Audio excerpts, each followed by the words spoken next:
Bonjour, bienvenue dans cette semaine 4 du MOOC Le Mouvement Humain. Aujourd'hui, nous allons aborder la notion de couplage neuromécanique, c'est-à-dire du couplage qu'il existe entre l'activation que reçoit un muscle et ses caractéristiques mécaniques. Alors la force produite par un muscle dépend à la fois de l'activation qu'il reçoit et de plusieurs facteurs biomécaniques. L'activation correspond principalement au recrutement des unités motrices. Cette notion a été vue en semaine 1 du MOOC. Parmi les facteurs mécaniques, on peut citer l'architecture, c'est-à-dire le volume, l'angle de pénétration, la longueur des fibres. On peut également citer la typologie, c'est-à-dire la répartition entre les fibres lentes et les fibres rapides. Il y a également les relations fondamentales du muscle, c'est-à-dire que chaque muscle a sa propre relation force-longueur ou force-vitesse, et également le bras de levier. Alors plus précisément, un muscle qui reçoit davantage d'activation produira plus de force. De la même manière, pour le même niveau d'activation, un gros muscle, ici le gastrocnemius medialis ou jumeau interne en rouge, produira plus de force qu'un plus petit muscle, ici le gastrocnemius lateralis ou jumeau externe en bleu. Aussi, pour le même niveau d'activation, un muscle produira plus de force s'il est placé à une longueur optimale.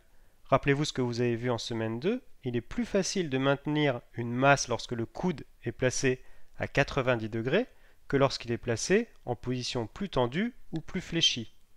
C'est parce qu'à 90 degrés, le biceps opère à sa longueur optimale.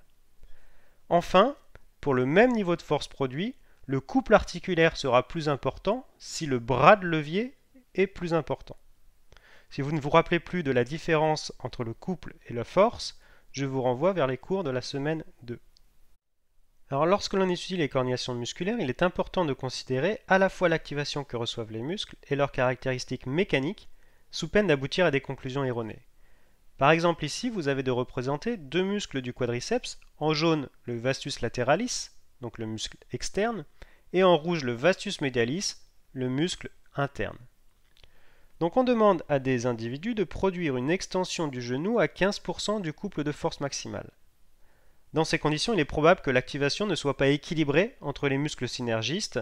Ici par exemple, le vastus lateralis est activé à 10% de son maximum et le vastus medialis est activé à 20% de son maximum. On pourrait donc être tenté de conclure que la contribution du vastus medialis à l'extension du genou est plus importante que la contribution du vastus lateralis. Pour autant, la grande majorité des individus possèdent un vastus lateralis plus gros que le vastus medialis. Ainsi, il est tout à fait possible que les différences d'activation, que l'on vient de voir ici, soient compensées par des différences de volume aboutissant à un équilibre de force. Ainsi, si l'on dispose d'une information sur la force produite par ces muscles, on conclut que la contribution du vastus lateralis et du vastus medialis est similaire. L'exemple précédent démontre la nécessité de mieux comprendre la relation ou le couplage qu'il existe entre l'activation qu'un muscle reçoit et ses capacités de production de force. Seulement de manière surprenante, il n'existe que très peu d'études qui abordent cette question du couplage neuromécanique. Dans cette étude, par exemple, il a été demandé aux participants de produire une flexion du petit doigt de 5 newtons dans deux configurations différentes, une configuration pouce baissé et une configuration pouce levé. Et en réalité, cette configuration pouce levé permet d'augmenter le bras de levier du muscle impliqué dans la flexion du petit doigt et donc d'augmenter son avantage mécanique. Comme on peut le voir sur cette figure, où est représentée en haut la force de flexion du petit doigt et en bas l'activation du muscle, lorsque le bras de levier est plus important, c'est-à-dire en configuration pouce levé, le niveau d'activation baisse pour le même niveau de force produit. En d'autres termes, l'activation s'adapte à l'avantage mécanique du muscle. Alors qu'en est-il dans un groupe de muscles, comme par exemple le triceps suré? Vous avez ici les deux muscles gastrocnémiens à qui on doit le galbe du mollet. Le muscle A, c'est le gastrocnémus lateralis, ou jumeau externe, et le muscle B, c'est le gastrocnémus medialis, ou jumeau interne. Chez la plupart des individus, le muscle A est plus petit, c'est-à-dire le gastrocnémus lateralis, est plus petit que le gastrocnémus medialis. La question, c'est de savoir si l'activation s'adapte à cette différence d'architecture ou de capacité de production de force. Il existe en réalité trois hypothèses.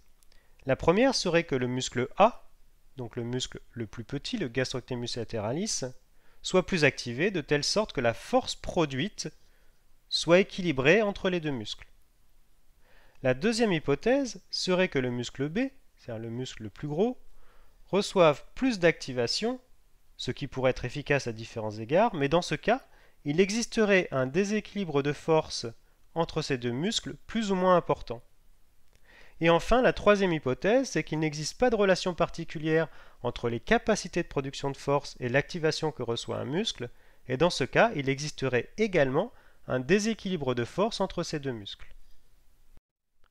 Alors ces hypothèses ont récemment été testées. Vous avez ici la reconstruction en 3 dimensions de certains muscles du mollet réalisée à partir d'images IRM. Vous apercevez assez rapidement des différences anatomiques qu'il existe entre le participant 1 ici à gauche et le participant 2 ici à droite, avec un participant 2 qui possède un gastrocnemius medialis ou jumeau interne bien plus gros que le gastrocnemius lateralis ou jumeau externe. Vous voyez que chez le participant 1, le volume de ces deux muscles est beaucoup plus équilibré. Alors ces deux individus ont réalisé une tâche de flexion plantaire à 20% de leur maximum. Vous avez ici de représenter le niveau d'activation pour les deux muscles et les deux participants. Et comme vous pouvez le voir, le participant 2, qui possède un fort déséquilibre de volume ou de PCSA, de surface de section physiologique transversale entre ces deux muscles, possède également un plus gros déséquilibre d'activation entre ces deux muscles en faveur du gastrocnemius medialis. En conséquence, il existe chez le participant 2 un déséquilibre de force important entre ces deux muscles, alors que chez le participant 1, la force est davantage équilibrée. Donc ces résultats tendent à confirmer l'hypothèse 2 présentée sur la diapositive précédente. Des résultats similaires ont été obtenus sur d'autres groupes musculaires, par exemple ici le quadriceps. Dans cette étude menée chez 22 individus, donc chaque point rouge correspond à un individu, plus la capacité de production de force du vastus lateralis était importante par rapport à celle du vastus medialis, et plus l'activation du vastus lateralis était importante par rapport à celle du vastus medialis. En d'autres termes, les individus qui possèdent un gros déséquilibre de volume ou de capacité de production de force entre les deux vastes possèdent également un gros déséquilibre d'activation qui va dans le même sens. Or, tous ces résultats sont relativement récents. Il reste maintenant à déterminer si le couplage existe dans d'autres groupes musculaires, de comprendre l'origine de ce couplage et les conséquences fonctionnelles. Et ce dernier point est important car le couplage, mis en évidence ici, implique qu'il existe un déséquilibre de force entre des muscles synergistes, c'est-à-dire qui ont la même fonction. Il est possible que ce déséquilibre impacte des structures non musculaires, favorisant le développement de troubles musculo-squelettiques. Par exemple, si on reprend l'exemple du vastus lateralis et du vastus medialis, un déséquilibre de force impacte la position de la patella, de la rotule, et peut donc favoriser le développement d'un syndrome fémoro-patellaire.